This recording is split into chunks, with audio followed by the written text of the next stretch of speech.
Que bom estar aqui. Que igreja linda, não? Pastora, obrigado.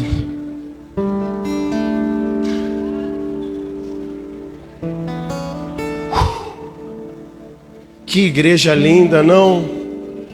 Que bom estar aqui.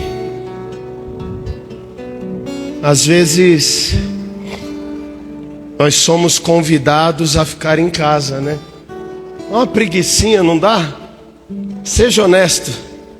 Tem domingo que dá, não dá, Andréia? Tu come um pouco mais tarde, 1 hora, aí quando dá 2 horas vai bater naquela soneira. Dá vontade de dormir até a noite, né? Ver o Faustão. Não tem mais o Faustão. Esquece o Faustão. Faustão. Acabou o programa do Faustão. Sei lá o que está dando esse horário. Jornal. Mas você mesmo assim veio. Que bom que você veio. Estou feliz da igreja estar reunida na casa do Pai. Um dia alguém me perguntou assim: pastor, por que eu preciso ir para a igreja? Aí eu disse para ele: você ainda não é pai, talvez não entenda, mas todo pai, quando faz um banquete, quer que os seus filhos estejam ao redor da mesa. Deus está feliz que você está aqui ao redor da mesa. Que bom que você veio, amém? Eu tenho uma missão aqui de entregar algo que o Senhor me confiou. Eu quero ser fiel a tudo aquilo que eu ouvi do Senhor. Quero ser rápido e objetivo. Não sei se eu vou conseguir, mas eu preciso da sua atenção. Eu vou pedir para que quem já bebeu água, que agora segure um pouquinho no seu lugar, tá bom? A não ser que você não esteja aguentando. Caso contrário, porque quando você se movimenta pela igreja, todo mundo observa você e um descuido você pode perder uma palavra. Eu sei que com a igreja cheia é difícil ter esse controle, mas se você puder me ajudar, eu te agradeço. Hoje é Páscoa, e Páscoa fala da passagem, né? Da morte para a vida. A Páscoa fala de livramento, de libertação. A Páscoa fala de reconciliação da humanidade com Deus, que havia sido quebrada essa comunhão por conta do pecado. Mas pela santidade do Cordeiro, do Cristo, hoje nós podemos falar com Deus. Pastor Aguinaldo, eu estava em casa. Eu recebi minha família esse final de semana aqui em Pilar. Eu tenho uma irmã psicóloga, ela, quando aniversário ou férias, ela gosta de vir para minha casa.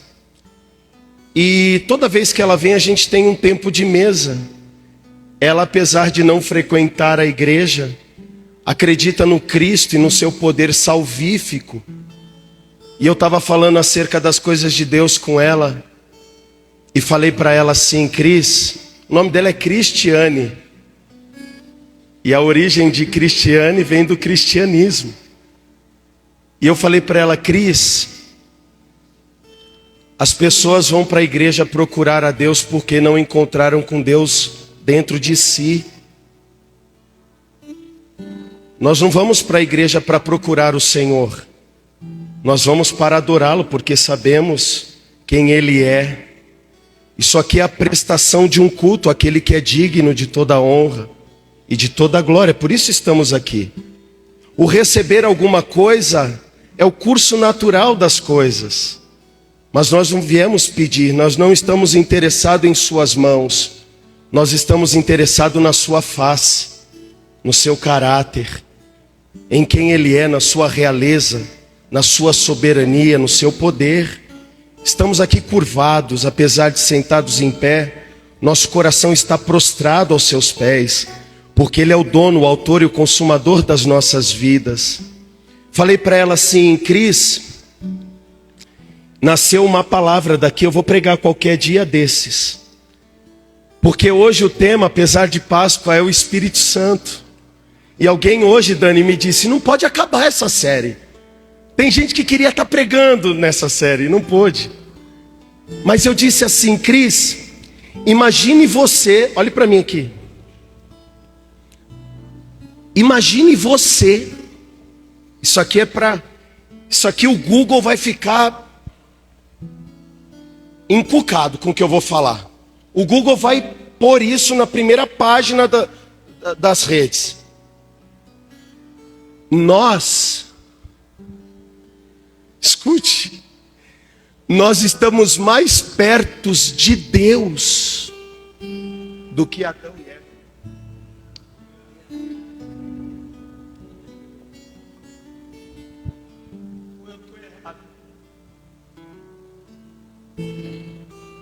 Porque Adão e Eva via Deus na viração do dia. Eu acordo, passo o dia e vou dormir com Ele dentro de mim. Nós estamos mais perto de Deus do que Salomão. Falei para ela que ao oferecer um sacrifício tinha a nuvem da glória manifesta dentro do templo. Eu estou sentindo fogo aqui, mas quando eu sair daqui eu consigo sentir o fogo lá dentro da minha casa, porque o sacrifício sou eu, porque eu sou a oferta que Ele deseja. E por isso Paulo disse aos Romanos: apresentai os vossos corpos como sacrifício vivo, santo e agradável, porque esse é o vosso culto racional.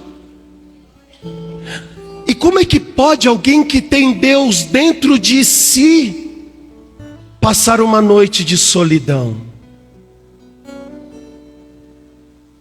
É incompreensível. Alguém que tem o seu corpo como morada do Espírito Santo viver tão distante da vontade de Deus. Talvez você precise reorganizar a casa.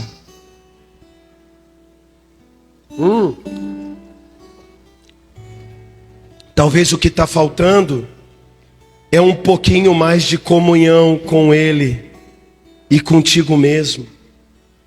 Você vai ver que Ele está aí dentro, e inevitavelmente Ele estará dentro de você todos os dias da sua vida.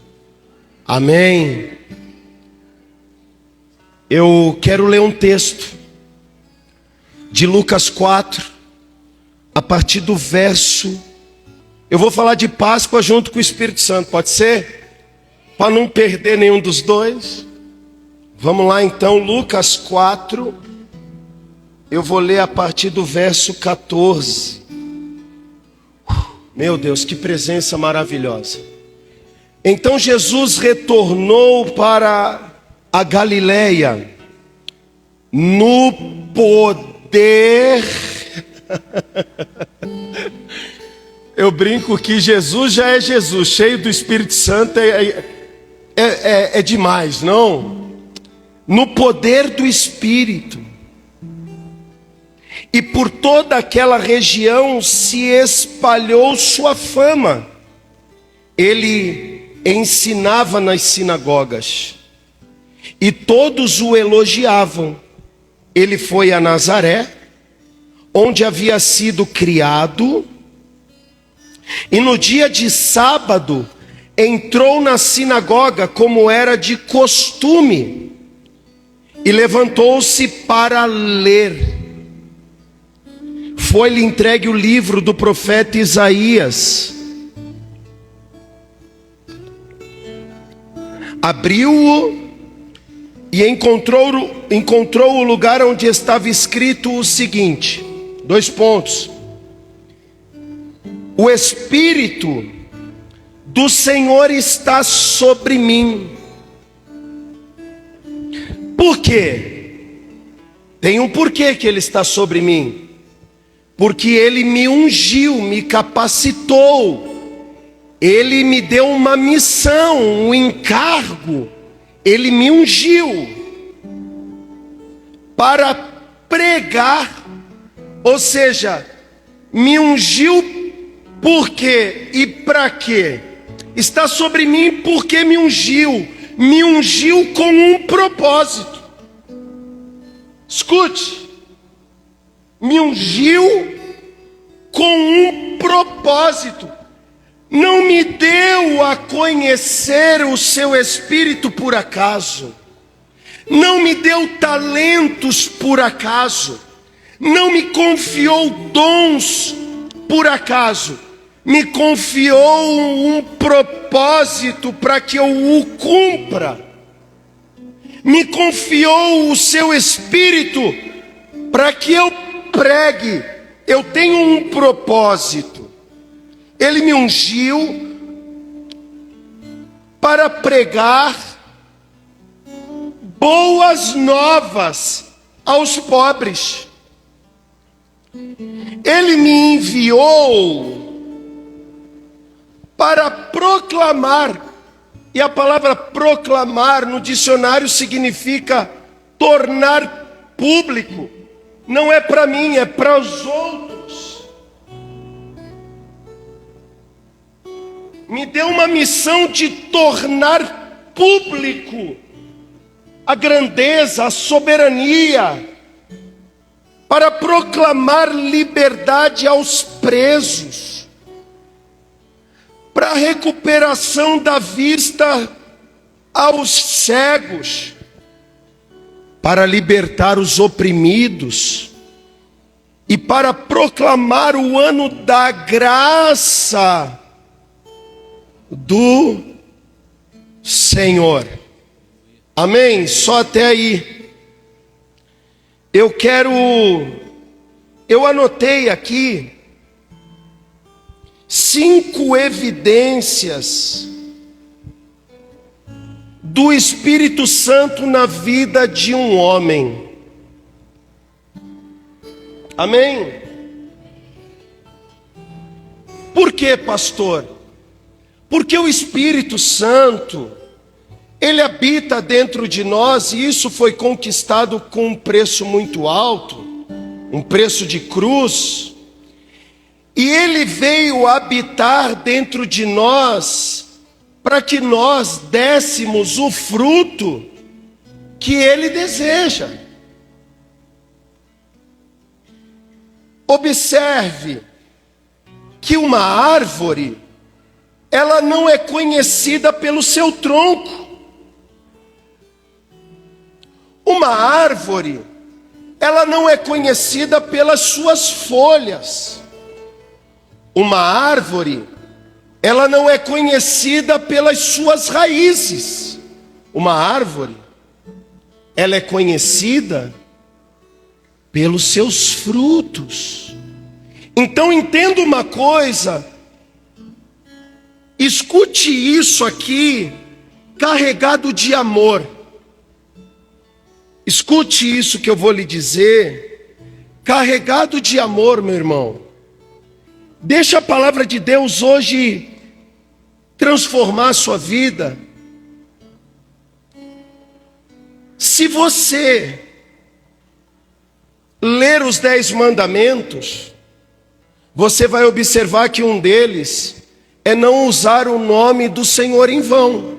Quem já ouviu isso? Levanta a mão.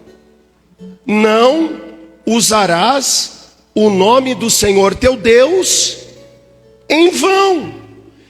Pastor, o que significa isso? Usar o nome de Deus em vão significa que eu não posso falar graças a Deus? Eu pensava que era isso, quando eu era mais novo, né? Na fé. Usar o nome de Deus em vão é falar, meu Deus, se Deus quiser, Marquinhos, Se Deus quiser, Marquinhos, vai dar certo. É isso que Deus está falando, que eu não posso usar o nome dele em vão? Não. Usar o nome de Deus em vão é você crer nele,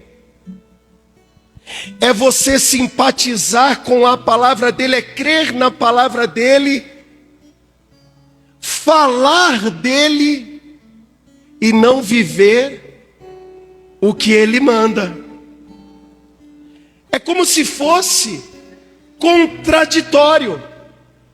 Você diz, eu sou cristão, mas não se comporta como um pequeno Cristo. É você dizer, pastor, eu vou na igreja, mas não perdoa o teu irmão. É você dizer, eu sou cristão, mas age com desonestidade. É você dizer, eu sou evangélico, mas lida com mentira. É você dizer, não, eu sou membro do corpo de Cristo, mas ainda observa as mulheres da cidade quando sua mulher não está do seu lado. Usar o nome de Deus em vão é crer nele, é crer na sua palavra, é ter temor dele, mas ainda assim falar mal dos outros, amaldiçoar aquilo que Deus abençoou, ir contra o próprio patrão da empresa. Então observe que uma árvore ela é conhecida pelos frutos e não pelas folhagens, porque o grande desafio de Jesus não era com os pecadores, era com os religiosos que tinham roupa de crente, tinham linguagem de crente, conheciam a Bíblia de capa a capa, mas quando viam alguém caído, passavam de largo, porque era dia de culto, eles não podiam parar para ajudar o soldado caído. Então, escute uma coisa, olhe para mim. Ainda que você veio aqui com uma grande expectativa do que Deus possa fazer na sua vida, e Ele vai fazer, diga amém. Porque Ele é seu Pai, e porque Ele te ama, e porque Ele quer te ver feliz, amém, está tudo bem. Mas ainda que você chegou aqui com a expectativa de Deus fazer algo por você, não saia daqui sem saber de uma coisa. Existe também uma expectativa de Deus na minha e na sua vida. Por incrível que pareça, Ele poderia ter feito tudo sozinho, mas nos escolheu para que nós fizéssemos algo que nos chamou para fazer, a ponto de dar a nós a responsabilidade de pregar o evangelho que nem aos anjos foi dado. Hoje para mim aqui, estar pregando para você é um privilégio, porque eu não sou digno nem merecedor disso, mas Deus na sua infinita graça e misericórdia nos escolheu para fazer. Eu estava olhando aqui, esses dias eu encontrei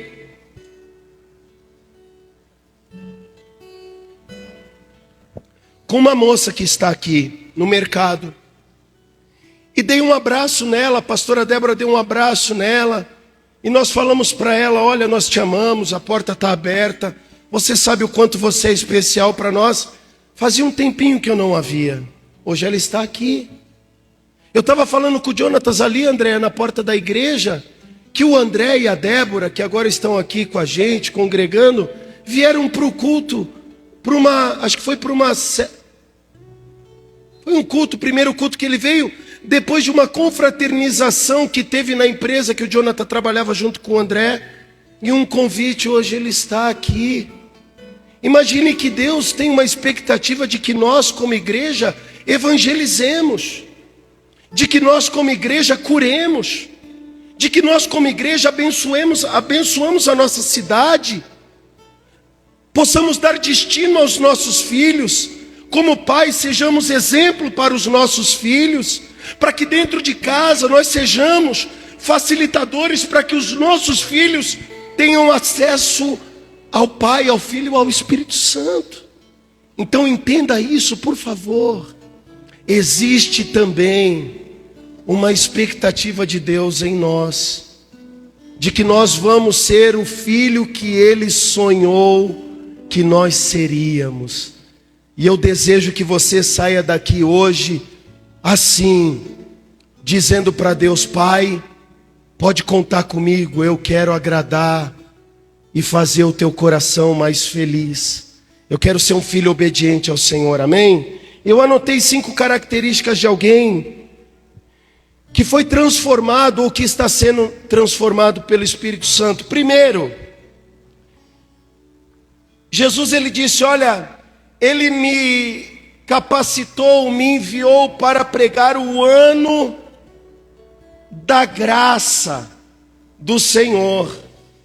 Esse ano fala de uma dívida que foi paga. É o ano em que, antes de Cristo, no tempo de Moisés, se comemorava o jubileu. Eles trabalhavam por 6 anos e no 7º eles descansavam, para desfrutar de tudo que trabalhavam. E alguns diziam assim, Levíticos 28 diz que os homens diziam: poxa, mas se a gente ficar, ô Gailins, 1 ano sem trabalhar, o que vai ser de nós? Aí ele dizia: no 6º ano vocês vão trabalhar, e a colheita do 6º ano vai durar 3 anos.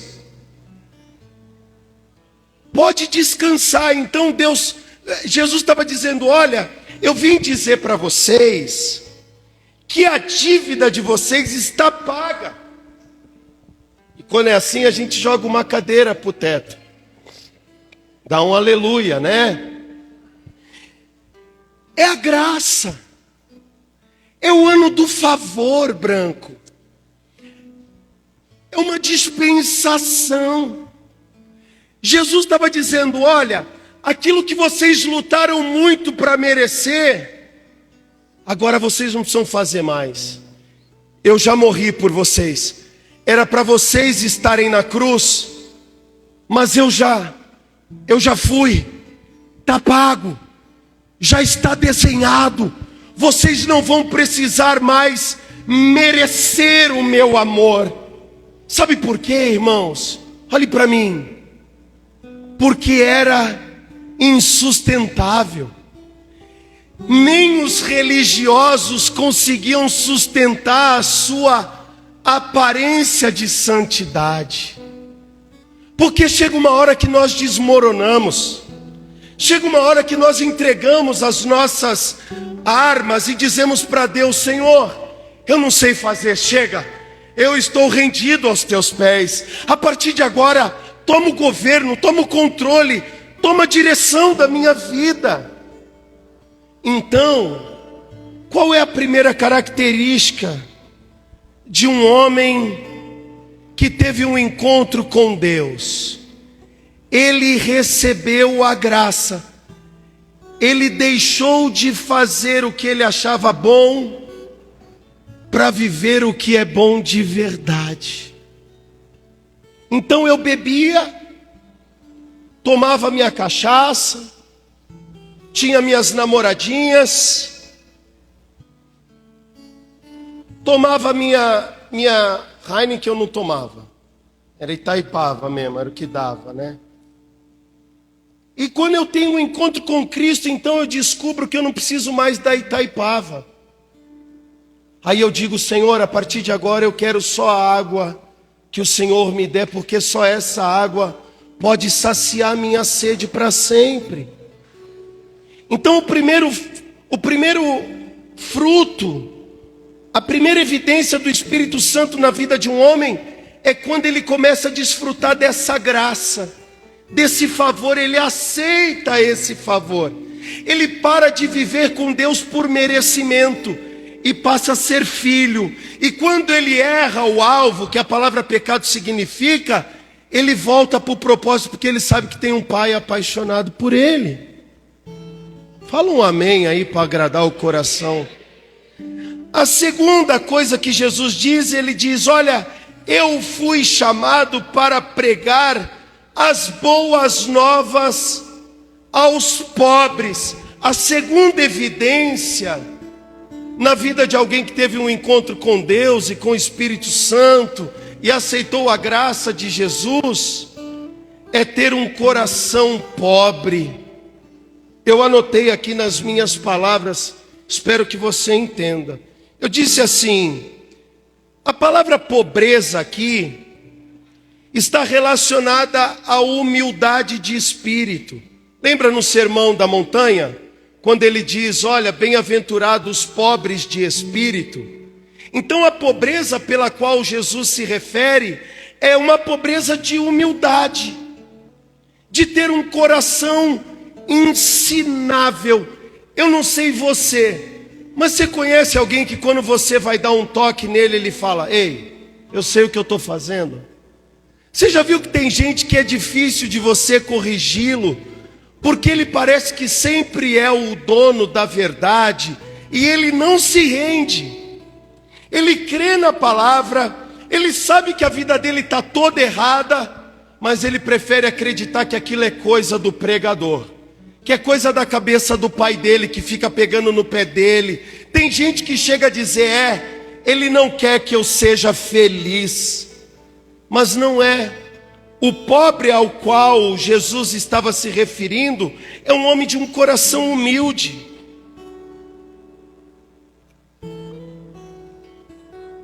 É um homem de coração quebrantado. É um homem de coração rendido. Se rendeu. Senhor, a partir de agora é o que a tua palavra diz. Amém, eu aceito a tua vontade. É um homem que se despiu de todo o seu orgulho, de toda a vaidade, para seguir os passos daquele que morreu por você. Amém? Então, eu anotei aqui também que pregar aos pobres fala de um reino. E é o próximo tema do mês. Vai ser incrível, nós vamos falar sobre reino e sacerdócio a partir de abril. Mas Jesus estava se referindo a um reino e um ministério que prega o evangelho aos pobres, pois aos grandes e aos elevadíssimos, aos sábios e aos ricos, ou pelo menos que se sentem assim, não pode se achegar. Olha o que Jesus estava dizendo: eu vou pregar para os humildes, porque os soberbos não querem me ouvir. Eles sabem o que devem fazer, eles sabem de tudo, eles têm dinheiro. Não é pecado ter dinheiro, pecado é não ter o governo de Cristo sobre o seu dinheiro. Não é pecado ser rico, pecado é deixar a riqueza dominar os seus passos. Então ele diz: já que eu não posso chegar aos grandes, eu vou me achegar aos pobres, a esses que não admitem serem pecadores e não necessitam do evangelho. Eles não precisam do evangelho, eles são reis, eles são sábios, eles são autossuficientes. Então, a segunda evidência de alguém que teve um encontro com o Espírito Santo e com Jesus e com a sua palavra é um coração humilde.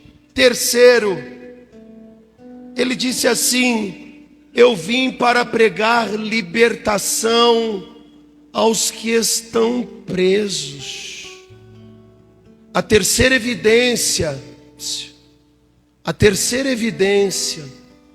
de um homem que teve um encontro com Cristo, ele é livre. Não existe nada mais que governe sua vida que não seja o Rei Jesus. Ele é livre da incredulidade. Ele é livre do pecado. Ele venceu o pecado. Ele venceu as tentações. Escute, olhe para mim. Ele venceu o desejo de ir embora de casa e deixar a sua família. Ele venceu os seus medos. Ele venceu os seus vícios. Ele venceu suas tentações. Ele venceu a ganância. Ele venceu o seu amor que tinha pelo dinheiro. Ele venceu, sabe o quê? Aquele coração duro que habitava dentro dele, malcriado, desobediente. Ele é livre. E liberdade não está no fato de você estar fora de uma prisão. Liberdade está relacionado a estar numa prisão e se sentir livre, como Paulo se sentiu. Eu anotei aqui nas minhas palavras, e um pouquinho de estudo também, que a realidade dos nossos dias é de muitas pessoas que vivem como que prisioneiros das suas próprias emoções. Ele foi magoado na infância e até hoje não conseguiu perdoar quem lhe magoou. Isso é uma prisão emocional. Ele perdeu alguém na adolescência que muito amava, mas não conseguiu aceitar o fato de que essa pessoa foi embora. Ele ainda está preso naquela pessoa que se foi. Ele foi ofendido ou ele apanhou de alguém na infância e ele ainda carrega o ódio no seu coração. Ele ainda não foi livre do ódio. Uma pessoa livre é uma pessoa que não conseguiu e ainda permanece prisioneiro das suas próprias emoções, de seus traumas, mentiras, pecados, doenças e até de espíritos malignos.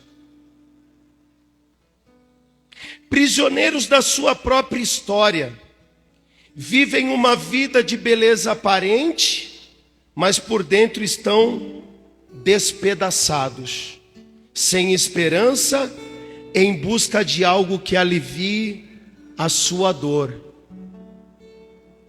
Alguém que vive procurando alegria num copo de cerveja, numa relação extraconjugal, numa mentira, num vício, numa pornografia.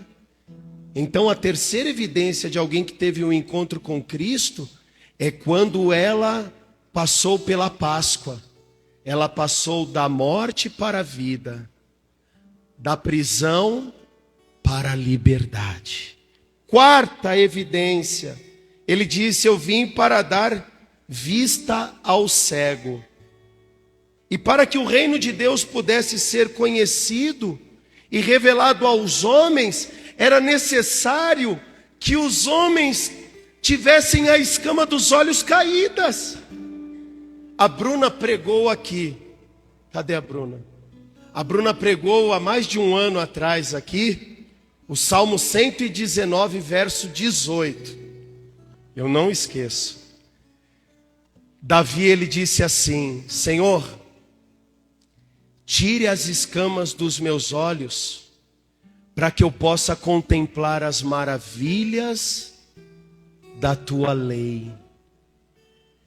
Então o que Jesus quer fazer na minha e na sua vida hoje aqui, meu irmão? Ele quer tirar a escama dos nossos olhos, para que nós consigamos enxergá-lo, aleluia.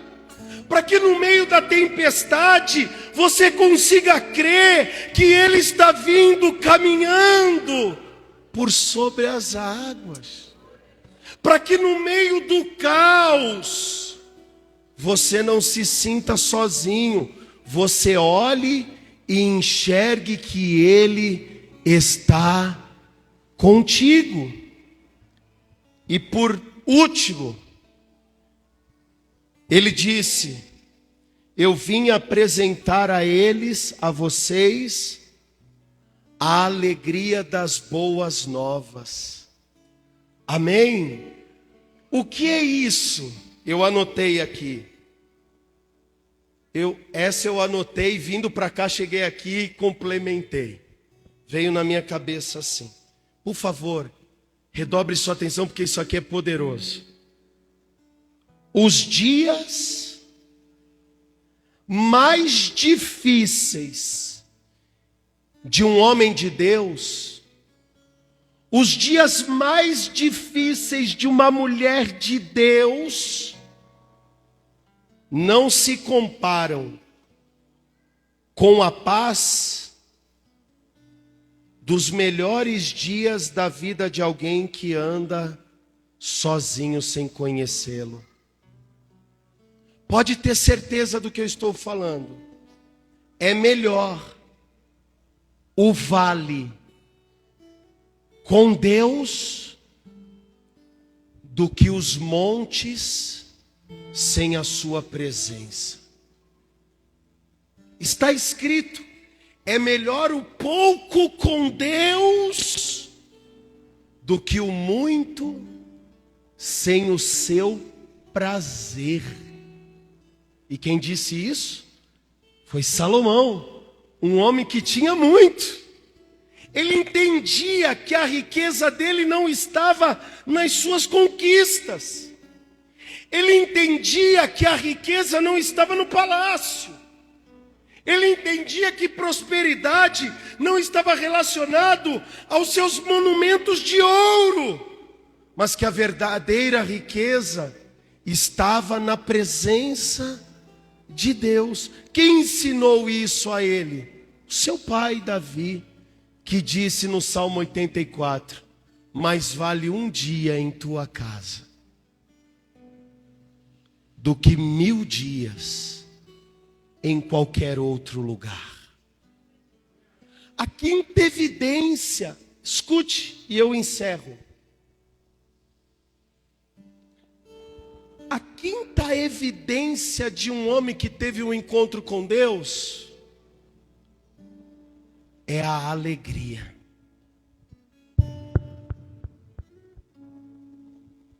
Nós podemos até passar, Marcelo, por momentos difíceis, Cibele. E vamos passar, Jefferson. Vamos passar momentos de muita alegria, mas também seremos decepcionados, frustrados. Escute, as portas se fecharão para nós também. Nós vamos ouvir coisas que não gostamos. Jesus não prometeu que seria fácil, pelo contrário, ele disse: olha, por causa do meu nome vocês vão ser perseguidos. Vocês vão ser açoitados, vão prender vocês. Escute, vão até tirar sarro da fé de vocês, acredita? Porque eu, quando não ia na igreja, eu era o drogado. Mas quando eu comecei a ir para a igreja, eu era o habitolado. Ah, não sai da igreja agora?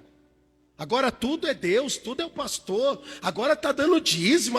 Vão tirar sarro de você por causa de Jesus. Sabe do que Jesus nos chama? Bem-aventurado sois vós quando forem perseguidos pelo meu nome.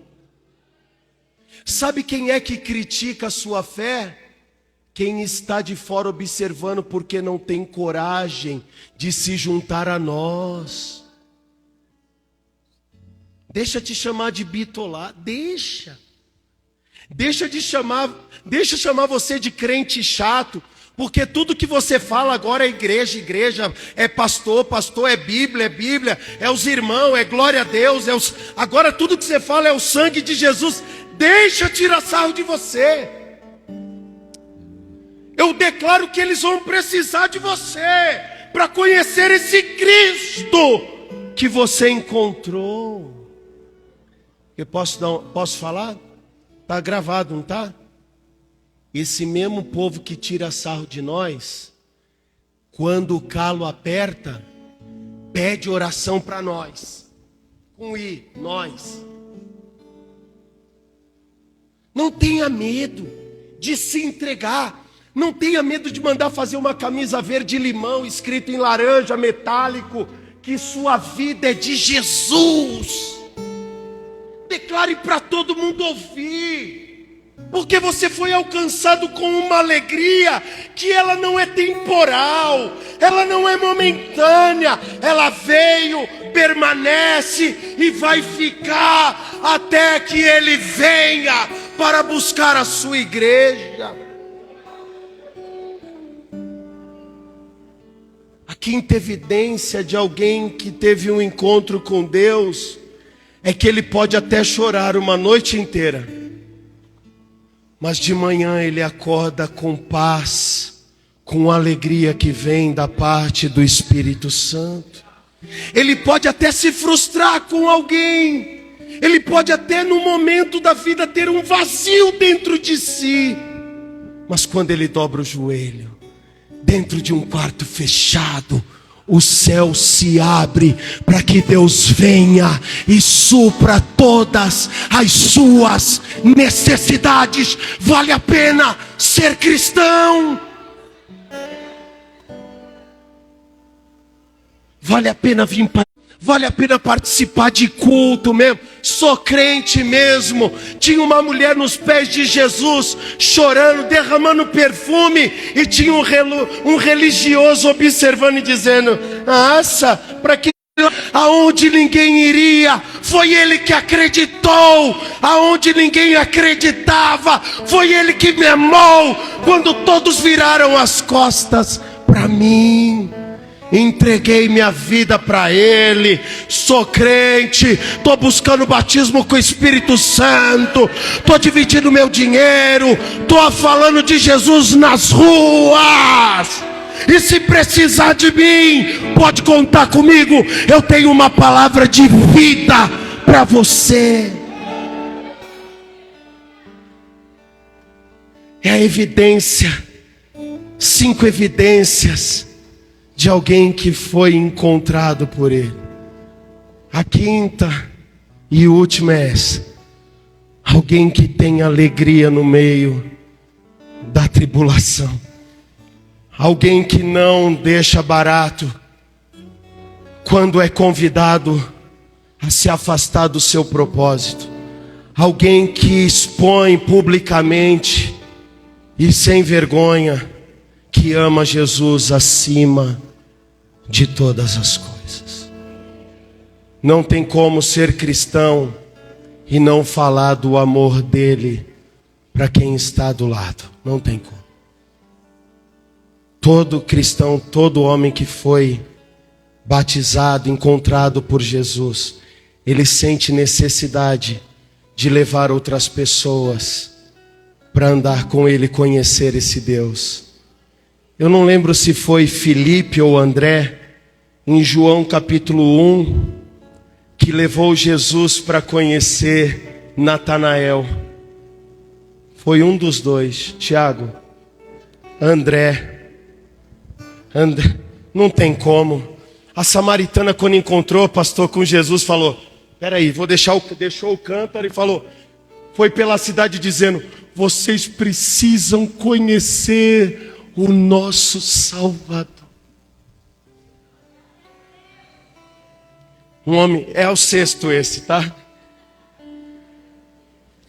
Quem teve um encontro com Jesus, inevitavelmente vai sentir um fogo dentro de si querendo falar desse amor. Já pensou você chegar no céu, uma reflexão, e ver alguém que está lá com você porque você falou que ele podia salvá-lo? Já pensou? Encontrar com um amigo que tu batizou, que tu foi na casa dele porque ele desviou, que tu mandou uma mensagem na hora da dor dele e disse: volta, cara, a igreja está de porta aberta. Não tem como ser cristão e não ter o desejo de falar desse amor. Sexto, amém? Põe a mão no coração. Quero orar por você. Talvez das 6 está faltando uma aí, 2. Fique tranquilo, ele está aqui. Olha para mim aqui, se tu tem coragem. Talvez dessas 6 evidências, está faltando uma, 2. Pastor, estou saindo Eu não achei uma. Não tem problema, Ele está aqui. Ele quer implantar isso dentro de você. Ele quer que você saia daqui e ligue para alguém que ainda você carrega com mágoa. E você ligue e diga: eu te perdoo. Está liberado, eu te amo. Estou orando pela tua vida. Faz isso hoje. Deixa acabar o culto não. Corre ali no banheiro. Está sentindo vontade? Sai daqui do mesmo jeito que entrou não, cara. Não sabe se esse é teu último culto. Ei, não sai daqui sem batizar não, cara. Batiza hoje aqui sem água. Batiza sem água. Seja curado, como aquela mulher que disse: se eu tocar, eu vou ser curada. Foi curada antes de tocar, porque cria. Ela dizia: se eu tocar, eu vou. Ei, deixa Ele encher teu coração de fé. Sai daqui transformado. Chega em casa, cancela aquele WhatsApp que você usa quando ninguém está vendo. Deixa de lado a mentira. Cancela tua conta no Facebook. Se o Facebook está mexendo com teu casamento, tira, arranca. Seu casamento vale mais do que tudo nessa terra. É a maior propriedade de Cristo na terra, é sua família. Honre sua família. Para com mentira. Para de ganhar dinheiro indevidamente. Pare de ganhar como Balaão o dinheiro da injustiça, o salário da injustiça. Num texto de Hebreus 11, onde Deus veio elogiando Abraão, Moisés, Isaac, Daniel, Sadraque. Tinha um cara lá que tinha tudo para dar certo, mas teve o seu nome exposto como alguém que recebeu um salário injusto, por causa de ganância. Porque tinha mais amor pelo dinheiro do que pela palavra de Deus. Está sem nenhuma evidência, sai daqui com as 6. Tinha umas 20 para falar, mas pega essas 6 e diz: pastor, me dá esse esboço aí. Vou levar para casa, fazer um quadro. Todo dia 5 da manhã vou tomar um banho, ler e falar: eu vou viver isso aqui. Eu não quero ser um homem religioso que vai na igreja, mas está com a vida toda fora do lugar, fora do plano original de Deus. Dê valor ao Espírito Santo. É Ele quem diz para você: para. É Ele, não é Ele, não sou eu. É Ele que está dizendo para você: ei, coloca a tua casa em ordem. Ei, batiza. Ei, entrega a tua vida. Ei, para de ser teimoso. Ei, deixa esse coração de pedra de lado. Para de ser emburrado. Para de olhar feio para os outros. Para de ficar reclamando da vida. Para de ficar murmurando, falando mal do teu irmão. Para com isso. Vem viver com Cristo de verdade. Deixa a tua família dizer: poxa, o Aguinaldo está diferente. Poxa, o Cauê está diferente. Até o jeito de falar dele mudou. O jeito de andar, o comportamento, a maneira como ele lida com o trabalho hoje é diferente. Antigamente ele metia atestado, agora não. Agora ele vai trabalhar até doente. Seja honrado no teu trabalho. Mostre o cristianismo através do testemunho, não só de palavras. Deixe as pessoas ver a luz de Cristo na sua vida. Salve pessoas através do seu bom testemunho. Vai valer a pena. É Páscoa, então passe.